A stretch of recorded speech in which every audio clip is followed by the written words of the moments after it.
এখন আসি chapter number 6-এর যে যে কোশ্চেনগুলো আছে যেটা সৃজনশীল সেটা নিয়ে একটু আলোচনা করি। এটা যেহেতু বিগত বছরগুলোতে আসতো না, অনেক আগে আসতো আর কি, তো এগুলোর কোশ্চেনও বেশ আগের। এবার প্যাটার্ন কী আসে তোমরা যদি টেস্ট পেপার থাকে একটু দেখতে পারো আর কি। তো এইখানে যে কমন যে কোশ্চেনগুলো আসে বা আগে আসতো সেটার মধ্যে গ ঘ যদি নিয়ে আলোচনা করি, ক খ তো আসলে বলা যায় না কী আসবে, তো গ ঘ নিয়ে যদি আলোচনা করি, গ ঘর মধ্যে আমাদের সবচেয়ে বেশি ইম্পর্টেন্ট হলো যে কি বলে, গতে আমাদের সাধারণত এসকিউএল কোয়েরি আসে অথবা ডেটা টাইপ আসে। দেখো যেমন এই কোশ্চেনটার সাথে দেখা আউট 19-এ যে এখানে আমাদের আসছে যে টেবিল একের ফিল্ডগুলো ডেটা টাইপ বর্ণনা করো, যে একের মধ্যে যে ডেটা টাইপগুলো আছে সেগুলো বর্ণনা করতে বলছে। এখন তুমি এটা এসকিউএল লাইট হিসেবে বর্ণনা করতে পারো বা অথবা মাইক্রোসফট এক্সেসের যে ডেটা টাইপগুলো আছে সেগুলো হিসেবে বর্ণনা করতে পারো আর কি। যে যেমন মাইক্রোসফট এক্সেস অনুযায়ী এটা আমাদের হলো কি বলে নাম্বার হবে, এটা হলো আমাদের টেক্সট হবে, এটা হলো ডেট টাইম, তারপরে এটা আমাদের টেক্সট, তারপরে এটাও টেক্সট হবে আর কি। ঠিক আছে, এই টাইপেরগুলো একটু দেখবে আর কি, দুইটাই দেওয়া আছে ওই যে তোমাদের যে পিডিএফটা দিচ্ছি ওইখানে। তারপরে হলো আমাদের এই দুইটা টেবিলের মধ্যে এটা হলো ডেটা টাইপ, এটা পড়বা অবশ্যই, এটা আমাদের গ নাম্বার প্রায়ই আসে আর কি। ঠিক আছে, তারপরে আমাদের পড়বার ডেটাবেজের মধ্যে রিলেশনশিপ স্থাপন করা সম্ভব কিনা, ওদের রিলেশনশিপ যে কিছু আগে বললাম যে 1 to 1, 1 to many, many to many, এর মধ্যে সবচেয়ে বেশি আসে 1 to 1 আর 1 to many, এই দুইটার মধ্যেই ম্যাক্সিমাম আসে আর কি। তো তোমরা একটু খেয়াল করো যে এখানে আমাদের কিন্তু এই যে এই একটা রেকর্ডের সাথে এখানকার এই যে 101 এখানকার 101-এর সাথে মিল আছে, এখানে কোনোটাই রিপিট নাই। তো যদি একটা মানে সবগুলো যদি ইউনিক থাকে তো সেক্ষেত্রে আমাদের 1 to 1 রিলেশনশিপ থাকে, প্রত্যেকটা রেকর্ডের সাথে এখানকার প্রত্যেকটা রেকর্ডের সাথে সম্পর্ক আছে। ঠিক আছে, তো এটা হলো 1 to 1 আর কি। তো একটা রেকর্ডের বিপরীতে যদি একাধিক রেকর্ড থাকে সেক্ষেত্রে আমরা এটা হলো সেটাকে আমরা বলতে পারি যে 1 to many রিলেশনশিপ হবে আর কি।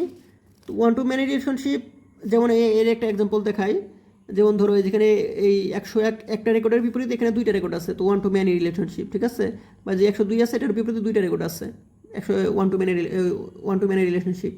কিন্তু ম্যান টু ম্যান রিলেশনশিপ হলো যেটাতে আমাদের দুইটার মধ্যে দেখবা যে কোনোটাই আমাদের ওইভাবে মানে ম্যাচ করতেছে না, তো সেক্ষেত্রে আমাদের কি বলে ম্যান টু ম্যান রিলেশনশিপ তৈরি করতে হবে, তখন আমাদের একটা আলাদা একটা টেবিল তৈরি করতে হয়, জাংশন টেবিল আর কি।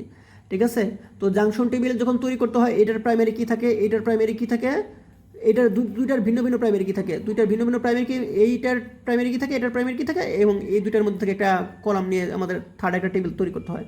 তো তোমরা এটা কোথায় পাবা, তোমাদের বইয়ের ভিতরে যে কি বলে ম্যানি টু ম্যানি রিলেশনশিপ আছে এক্সাম্পল দিচ্ছে ওখানে দেখতে পারো আর কি। তারপর ইন্ডেক্সিং সর্টিং থেকে আমাদের কোশ্চেন আসে।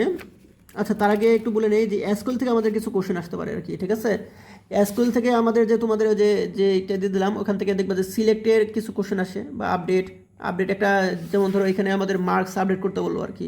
ঠিক আছে, 103 নম্বর রোলের মার্কস আপডেট করতে বললো, কীভাবে আপডেট করবো বা ডিলিট করতে হলো একটা ইসের, ওইটা দিতে পারে। তবে প্রথমে যেটা পড়বা সেটা হলো কি বলে সিলেক্টটা পড়বা, তারপর পড়বা ইনসার্ট আর ক্রিয়েট।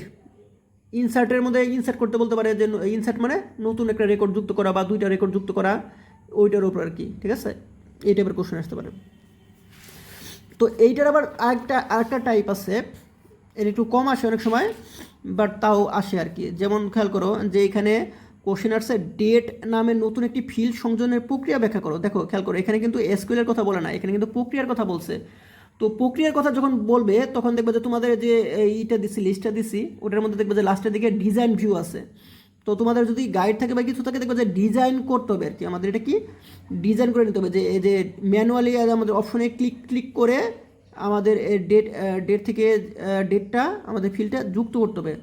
তো এটা যদি না পারো বা না পাও তাহলে একটু দেখো, বললো যে আমি দিয়ে দেবো আর কি ছবিটা।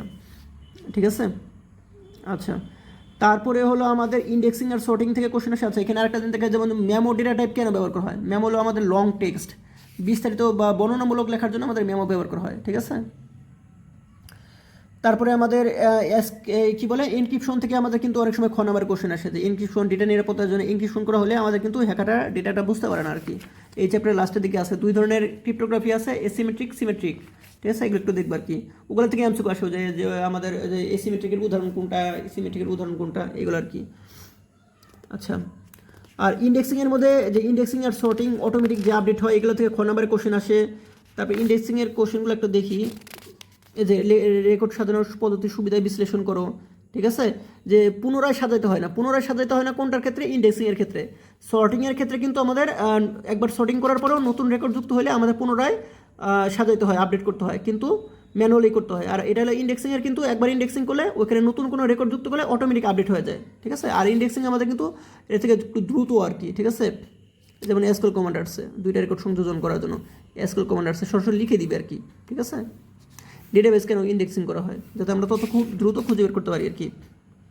তো তোমরা যখন এই এমসিকিউগুলো তোমরা যখন সৃজনশীলগুলো পড়বা এখন লাস্টের সময়, তখন দেখবে যে হিন্টসগুলো একটু মনে রাখার চেষ্টা করবা। যেমন তোমাদের একটা পিডিএফ দিয়েছে চ্যাপ্টার 2 এর, ওখানে কিন্তু এই অ্যান্সারগুলো ডিটেলসে নাই, হিন্টস দেওয়া আছে আর কি। তো তোমরা এই কোশ্চেনগুলো দেখলে বুঝবা যে কী টাইপের কোশ্চেন আসে, ওগুলো হিন্টসগুলো একটু মনে রাখার চেষ্টা করবা যদি গাইড বা কোনো কিছু থাকে। তো হিন্টস মনে রাখলে তোমার মানে অ্যান্সার করতে বা কোশ্চেন ভিন্ন ভিন্ন টাইপের থাকলেও বুঝতে সমস্যা হবে না আর কি, ঠিক আছে। আর দুই একটা কোশ্চেন আসে একটু মানে একটু অন্যরকম, যেমন ইয়ার ডায়াগ্রাম থেকে কিছু কোশ্চেন আসে, তোমরা একটু দেখবে আর কি। ইয়ার ডায়াগ্রামের কোশ্চেনটা দেখলাম কিছু আগে, এই যে লুকা বুজার থেকে কিন্তু কোশ্চেনটা আসে অনেক সময়, ঠিক আছে। যেমন ইয়ার ডায়াগ্রামের একটা কোশ্চেন দেখায় যে এখানে দুইটা টেবিলের মধ্যে রিলেশন তৈরির সম্ভবত ইয়ার মডেলের মাধ্যমে দেখাও, মানে দুইটার মধ্যে যে সম্পর্ক দুইটা টেবিলের একটা ছবির মাধ্যমে দেখানো। যেমন এখানে আমাদের দুইটা টেবিল আছে, একটা হলো আমাদের কি বলে স্টুডেন্ট টেবিল আর একটা হলো রেজাল্ট টেবিল। তো এই দুইটার মধ্যে কী সম্পর্ক, যেমন স্টুডেন্ট টেবিলটা এভাবে আঁকতে হবে যে চতুর্ভুজ আকৃতির, এখানে আমাদের উপবৃত্তাকার আকারে এখানকার যে ফিল্ডগুলো আছে সেগুলো আমাদের দিতে হবে, রোল নেম, অ্যাড্রেস, ডেপ্ট আর কি। এইটার ক্ষেত্রে আমাদের যে এগুলো দিতে হবে আর কি, রোল, মার্কস, সাবজেক্ট, ডেট। আর এইটার মধ্যে একটা সম্পর্ক দেখাতে হবে, সম্পর্কটা সাধারণত আমাদের ডায়মন্ড শেপ বা রম্বস আকারে থাকে, যে স্টুডেন্টের সাথে রেজাল্টের সম্পর্ক। কারণ স্টুডেন্ট কীরকম সম্পর্ক নামটা দিতে হবে, যেমন স্টুডেন্ট কী করে এক্সামটা দেয়, স্টুডেন্ট গিভস এক্সাম বা স্টুডেন্ট হ্যাজ রেজাল্ট, ঠিক আছে, এই টাইপের আর কি। তো এই টাইপের একটু কোশ্চেন আসে অনেক সময় আর কি, ঠিক আছে, আনকমন আর কি। আর তোমরা কীগুলো পড়বা, কী যেগুলো আছে, তো মোটামুটি এই টাইপের কোশ্চেন আসে অনেক সময়, এইরকম দিয়ে দেয় যে আমাদের কিছু ধর্ম নাম এগুলো দিতে পারে, এইটার উপরে বেস করে আমাদের টেবিলটা তৈরি করতে বলতে পারে, ঠিক আছে, এই আর কি বিষয়। তো তোমরা একটু দেখবা ভালো করে আর কি।